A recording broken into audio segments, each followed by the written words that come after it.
Жаңы жыл майрамын жана ага удалаш эс алуу күндөрүн утурлай эмдөө пункттарына келгендердин саны аз. Бирок эмдөө башталган апрель айынан тарта облуста вакцина алгандардын саны бүгүнкү күндө 72 миңден ашты. Бул мерчемделген 102.414 адамдын 71%-ын түзөт. Ал эми жарандарга AstraZeneca, Moderna, Gamcovid, Viracel, Pfizer, Sputnik, Казвак вакциналары сайылууда. 102.414 адамдын ичинен бул целевая группа деп коет, ошонун ичинен 72.303 адам эмделди. Бул биринчи дозасы менен. Ал эми экинчи дозасы менен Нарын облусунда 59.157 адам эмделип, 58% көргөзүп жатат.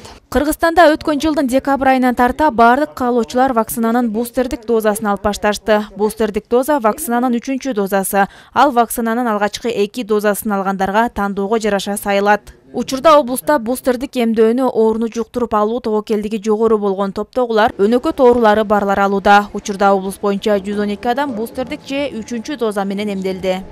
Биринчи, экинчи вакцинасын алгандар болсо, кайра 3-чү, 4-чүсүнө башка вакцина тандап ала берсе болот.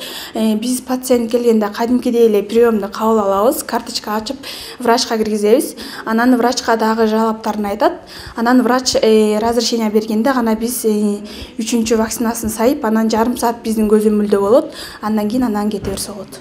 Мындан сырткары кыргызстандыктар эгерде чет өлкөгө чыгып калышса, ошол өлкөдө COVID-19 каршы вакцинанын кайсы түрү менен эмделгендиги тууралуу маалымат талап кылынса, кошумча эмдөөдөн өтүү мүмкүнчүлүгү бар. Аны акыркы эмдөөдөн 1 ай өткөндөн соң алса болот. Чет мамлекетке кеткендер, кете тургандар, ар кайсы мамлекет ар кандай вакцинаны талап кылат экен. Ошол учурда ревакцинация кылып, 1 ай өткөндөн кийин мурунку дозасын, мурунку вакцинадан 1 ай өткөндөн кийин уруксаат деп вакцинаны ревакцинация деп өткөзүп атабыз. Ак халатчандардын айтымында учурда Теңир Тоо жергесинде эпидемиологиялык абал туруктуу. Бирок дүйнөдө омикрон штаммы тездик менен таралып жаткандыктан алдын ала чараларды көрүү, санитардык эрежелерди сактоо зарылдыгын белгилешет. Аталган оорунун симптомдору билинбей өтүшү мүмкүн. Ал жаңы штамм менен каттала элек.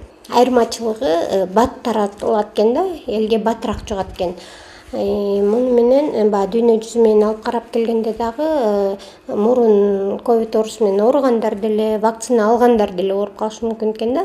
Жугуусу тезирээк, анан бат жугат экен да.